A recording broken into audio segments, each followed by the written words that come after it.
Menakjubkan betapa ketika terdesak manusia bisa menjadi sangat kreatif. Kita mampu memikirkan hal-hal yang tidak terbayangkan sebelumnya untuk menjadi penyelesaian. Permasalahan akan selalu datang. Solusinya juga akan selalu ada. Kalau tidak bisa bertemu jalan keluar, ciptakan sendiri jalannya.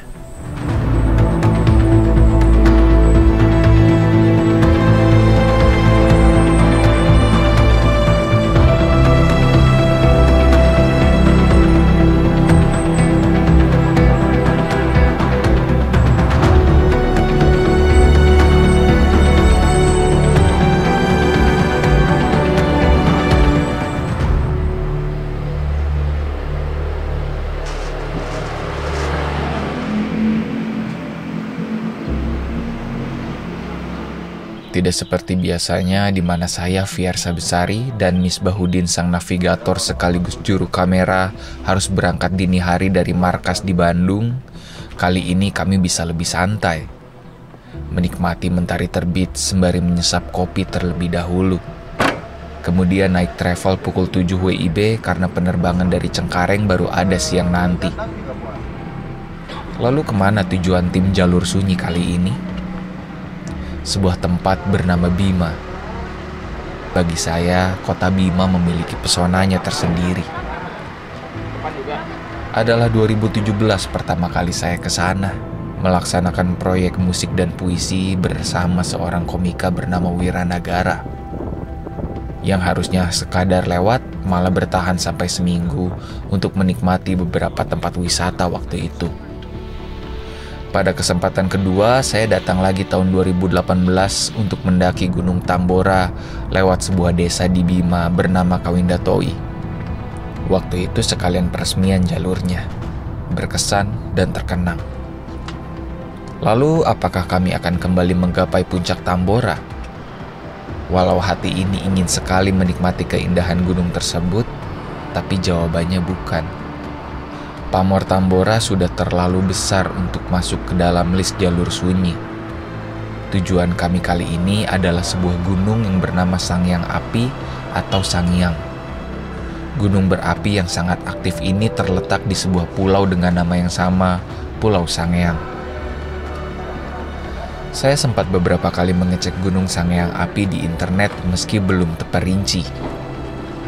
Kontur bebatuan dan jalur terbuka adalah medan yang harus kami hadapi. Saya bertanya beberapa kali pada Misbah, apakah aman untuk sampai ke puncaknya? Apakah tidak ada imbauan jarak aman, layaknya gunung berapi pada umumnya? Misbah berkata, aman saja. Dirinya juga sudah beberapa kali berkoordinasi dengan seorang guide bernama Mulyadin alias Yadin yang sudah terbiasa membawa tamu mendaki Gunung Sangyang Api. Terbiasa membawa tamu. Berarti termasuk gunung yang sudah ramai. Misbah meyakinkan, meskipun Sangyang Api merupakan salah satu primadona di Bima, tapi tidak banyak orang luar Bima yang mendaki Sangyang Api. Bahkan mungkin bagi kebanyakan orang, namanya cukup asing. Ya sudahlah, saya percaya saja. Tapi untuk jaga-jaga, saya juga menghubungi sahabat saya, Sisi Timur alias Sistim, yang pernah membantu saya saat ke Bima 2 kunjungan sebelumnya. Kami beberapa kali berkorespondensi.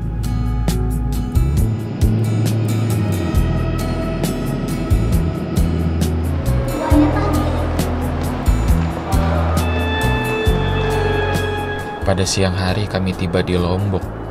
Penumpang memang harus transit dulu jika ingin ke Bima. Dari menggunakan pesawat besar, kami kemudian menggunakan pesawat kecil. Mungkin karena itulah bagasi dibatasi, yang biasanya 20 kg menjadi 15 kg per orang.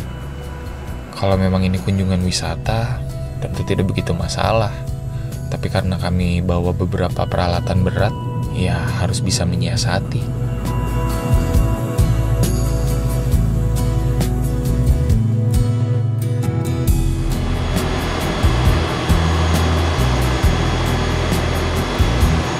Saya dan Misbah tiba sore hari di Bima. Langsung dijemput oleh Sistim dan kawannya, Nanang. Salam konten dulu. Sebab perut sudah teramat lapar, kami langsung singgah di tempat makan sembari berbincang perihal rencana pendakian. Hawa cukup panas sore ini. Meski kata Nanang ini sudah termasuk sejuk. Terakhir dia 2014 ya erupsi. 2014. Oh yang besarnya itu, yang besar. 5 kilo tinggi. Sampai warganya mengungsi atau enggak, Pak? Warganya yang di pulau mengungsi. Yang terdampak wilayah darat juga terdampak. Tapi dia letusannya ke arah timur.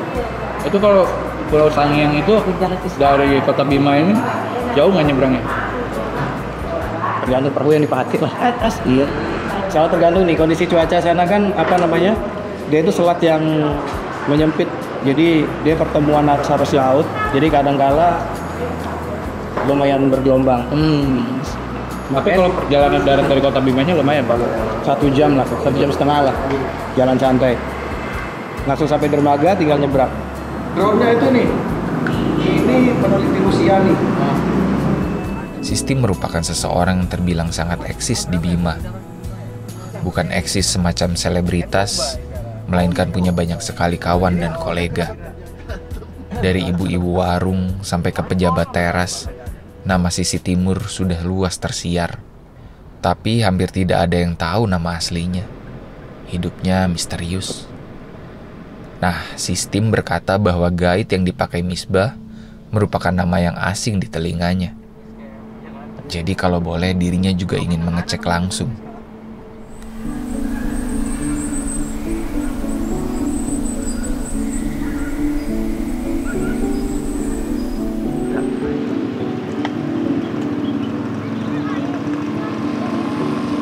Sudah hampir maghrib tatkala kami melintas jalanan Kota Bima. Ditemani gerimis yang sedikit merintik, senja tampak memukau. Kami kemudian dibawa menuju sebuah penginapan sederhana di pinggiran kota. Tidak ada air panas untuk mandi, tapi pendingin ruangan siap sedia. Tidak apa, segini juga lebih dari cukup. Karena seharian saya dan Misbah melakukan perjalanan panjang dari Jawa Barat, tidak butuh waktu lama untuk kami hingga akhirnya tertidur.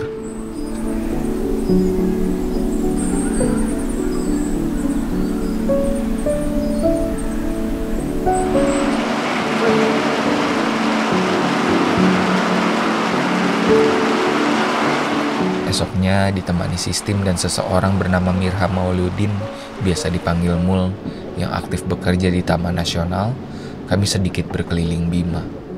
Dengan mobil kijang kapsul milik Mul, kami ke sebuah pantai bernama Bonto. Hari ini sedikit gerimis tatkala mobil menepi di sisi tebing. Kapal-kapal berlabuh dilakukan teluk, sementara di kejauhan tebing menutupi langit.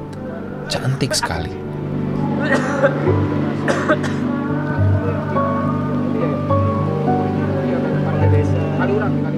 Oke kawan-kawan, ini nama daerahnya adalah Bonto. Ini masih di Kota Bima berarti ya?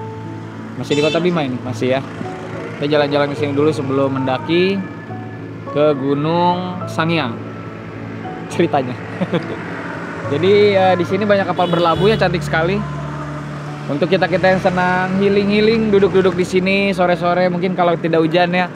Kami ngobrol-ngobrol cantik sambil mendengarkan lagu 420 yang vokalisnya namanya Mas Ari Sihasale. Wah, tua sekali ya referensinya.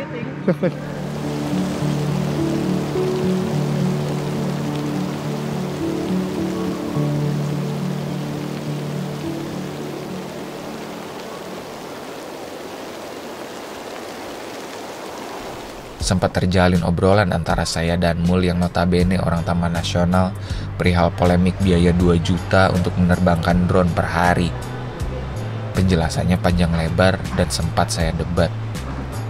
Syahdan pada akhirnya percuma juga mendebat. Toh yang bisa mengubah regulasi bukan Mul, dan saya yang rakyat biasa ini bisa apa selain patuh. Perdebatan selesai dengan Kalembo Ade, kata-kata khas dari masyarakat Bima yang sangat saya suka. Kalembo Ade artinya berbesar hati, bisa juga bersabar. Setiap kali tensi meninggi atau kesabaran menghilang, ingatlah Kalembo Ade.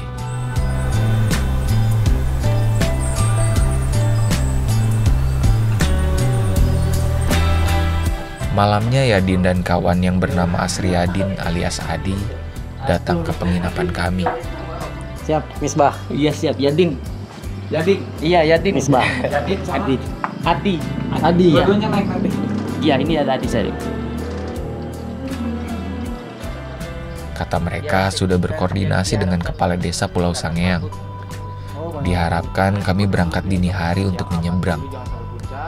Arus laut sedang kurang baik. Kayak Dukono ya. Iya. Karena ada sistem, dirinya bertanya pada Yadin, bukankah ada batasan tidak boleh sampai puncak kalau mendaki Gunung Sangiang Api?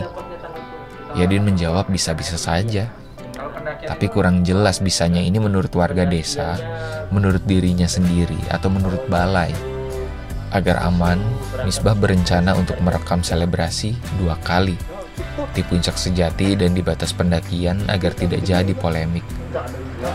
Perencanaan masih berlangsung, muncul 1 orang lagi, kawan Yadin yang bernama Ilfakur Rahman, biasa dipanggil Ilfan.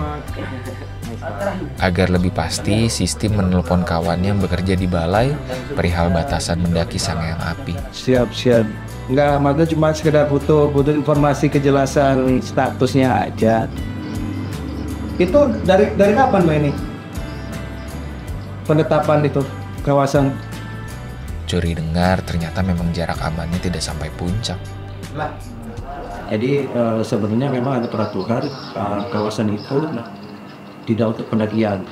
Tapi memang mereka nggak pernah menutup diri ada pendakian yang masuk. Tapi itu kenanya di luar tanggung jawab mereka. Misal ada apa-apa di lokasi. Kesimpang siuran ini malah membuat saya bingung. Rumahnya ya rumah kadesnya. Rasa penasaran memuncak, dan saya tidak bisa kalau harus mendaki tapi berujung jadi masalah. Saya pun mengecek status Sangiang Api. Takutnya bukan cuma ada pelarangan ke puncak, tapi memang tidak boleh didaki. Beberapa sumber malah menyatakan bahwa Gunung Sangiang Api adalah cagar alam. Padahal cagar alam tidak boleh sembarangan dimasuki, apalagi untuk tujuan wisata. Itu sudah hukumnya. Nanti akan saya jelaskan soal ini. Musabab penting untuk kita semua yang memang gemar mendaki gunung. Misbah berkata bahwa dulu Pulau Sangiang memang cagar alam, tapi sudah berubah status menjadi taman wisata alam. Saya meminta Misbah buka laptop dan mengecek di situs terpercaya untuk memastikan. Karena sistem pun bawa laptop, dia turut memastikan juga. Bagai tersambar petir di malam yang cerah, ternyata Gunung Sangiang Api memang cagar alam. Ini tuh karena kurang menganalisa data ya, jadi ternyata Sangiang ini cagar alam, Pak. Nah, ternyata kita ketukar sama Sangiang yang Sangiang yang Banten. Di Banten ya. tadi Gitu. untungnya koordinasi sama sistem juga sempat tanya-tanya ya. Iya. Nah, Dari BKSDA. Misbah tertukar dengan Pulau Sangiang yang ada di Banten. Jadi yang baru kami sadari adalah ada 2 Pulau Sangiang. 2 arah. Padahal kami sudah melakukan perjalanan sejauh ini. Mau tidak mau pendakian dibatalkan. Padahal tiket pesawat pulang pergi sudah dibeli ada cagar alam dan semuanya. harganya pun tidak murah. Jadi nggak bisa naik. Ya udah kita Muhammad Arah balik haluan aja. Balik. Iya balik, iya tat. Nah, semoga iya tat lemba di tadore yang lagi kita edangi per bulan 2 lo mada tare. Iya tat lemba. Iya tat.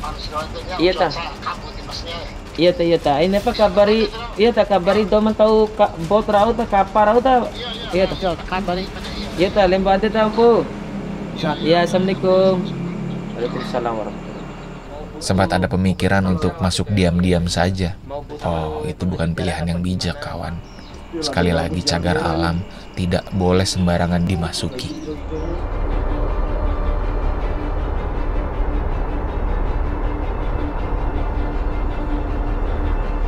Hari sudah menjelang siang tatkala kami berdua bangun. Ternyata Misbah begadang cukup lama untuk meriset gunung pengganti Sangiang Api. Saya kira sudah menyerah. Nyatanya Misbah terus berupaya. Dia menemukan sebuah gunung bernama Doro Dindi. di NTB ada 3 opsi gunung. Ada Doro Dindi, ada Doro Linci. Doro apa namanya? Lince. Punence. Iya. Ya, Punence sama ada satu lagi mana ya tadi yang di Sumbawa itu. Nah, ini Olet Sangenes. Nah, Doro Dindi ini memang dari dulu nggak ada jalur ya. Ada jalur, cuma sangat jarang orang yang mendaki. Nah, kita putuskan karena kawasan cagar alam memang tidak boleh sama sekali untuk didaki, dimasuki. Nah, kita memutuskan untuk Doro Dindi. Kebetulan data informasi di NTB ini sudah saya pegang, jadi kemungkinan kita akan melakukan perjalanan ke sini, Doro Dindi. Bukan cuma namanya asing, tapi juga informasi terkait gunung tersebut masih sangat terbatas. Dengan kata lain, kendati sudah pernah ada yang mendaki ke Doro Dindi, kemungkinan besar dari kalangan Mapala atau komunitas pencinta alam dan bukan umum.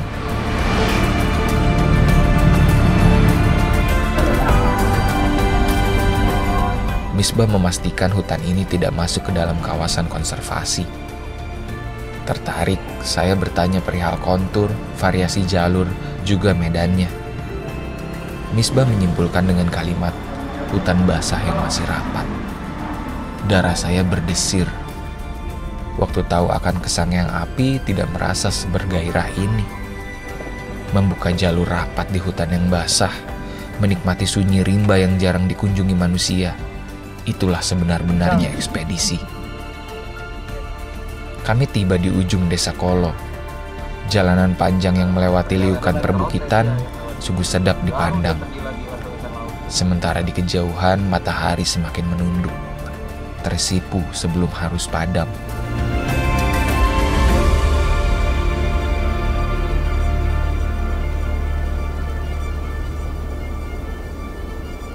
Oke kawan-kawan, kita lagi di Bukit Kolo ya, yang mau ke pantai Sorine. Kita akan ngedrone dulu tipis-tipis karena ternyata cantik sekali.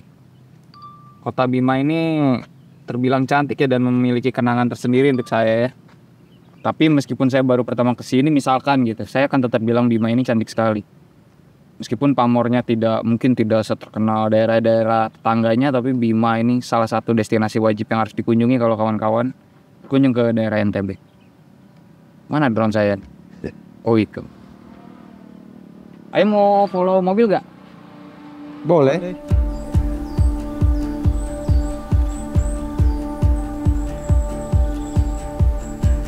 Bima memang benar-benar indah. Tapi sore ini saya tidak bisa fokus menikmati pemandangan alam. Pikiran saya terus berkutat di Doro Dindi. Perencanaan sudah dibuat, peta sudah dipelajari. Mari memulai ekspedisi menembus hutan belantara.